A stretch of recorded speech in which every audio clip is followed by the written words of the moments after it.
Türkiyənin hüquq-mühafizə orqanları Azərbaycan hakimiyyətindən gələn sifarişlə hərəkət edirməyə. Son illərdə Türkiyədə bir sıra azərbaycanlı ictimai-siyasi fəallar saxlanıb Azərbaycana təhvil verilib.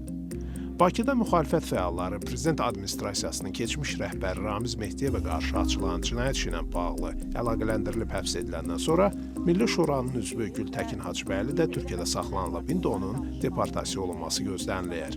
O, bu barədə dekabrın 3-də öz Facebook hesabında yazıb.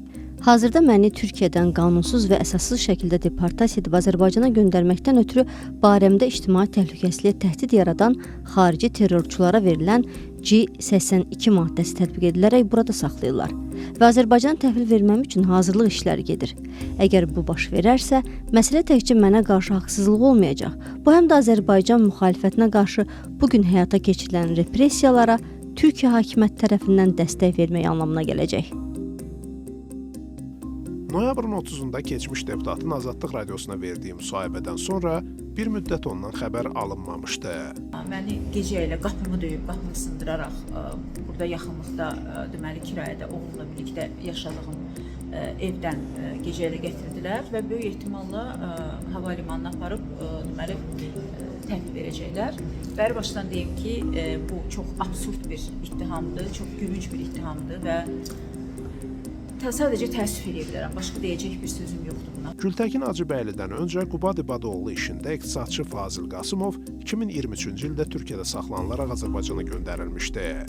Həmçinin 2018-ci ildə keçmiş deputat Hüseyn Abdullayev Türkiyədə Interpol xətti ilə həbs edilərək Azərbaycanın hüquq-mühafizə orqanlarına təhvil verilmişdi. Eyni təcrübəni yaşayan siyasi şərhçi Rauf Mirqədirov 2014-cü ildə Türkiyədə saxlanmışdı. O, Azadlıq Radiosuna bildirir ki, Azərbaycan təkcə Türkiyədən yox, başqa ölkələrdən də ictimai-siyasi şəxslərin saxlanaraq gətirilməsinə çalışıb. Siyasi şərhçi deyir ki, onun özünün saxlanılması həmin dövrdə İlham Əliyevin Türkiyə səfərindən 3 gün sonra baş verib. Rauf Mirqədirov düşünür ki, iki hökumətin ortaq maraqlarının olması Türkiyədən deportasiyaları daha asan eləyir.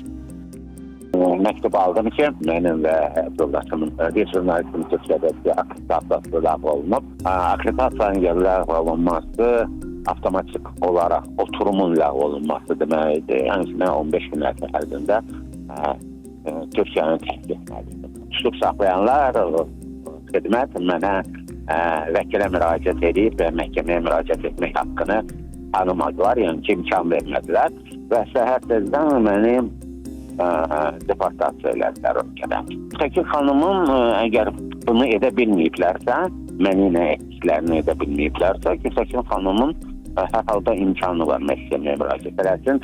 Düzdür, indi məhkəmələr tamamilə hərlərin nəzarət altındadır. Yəqin ki, deportasiya qərarını təsdiq edə bilərlər. Vəkil Fariz Namazlı deyir ki, bu cür proseslərin əsas prosedur qaydası Azərbaycan hökumətinin şəxsin həqiqətən cinayət əməli törətməsi barədə sənədləri Türkiyəyə təqdim etməsi olmalıdır.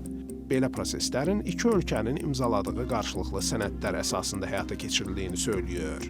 Təqdim olunan sənədləri araşdırır. Əgər hesab eləsək ki, yox, burada bu şəxsin məsuliyyətə cəlb olmasında siyasi motivlər mövcuddur. Yəni hansı ki, hökumət hansı bir şəxsi həbs eləmək üçün siyasi motivlərdən istifadə edir. Yəni siyasi mövqeyinə görə şəxsin məsuliyyətini cəlb etmək istəyir və ortada qaldırılmış cinayət işi yəni tam qanuni hesab olunmur. Bu halda həmin şəxsi qaytarmaqdan imtina edə bilir.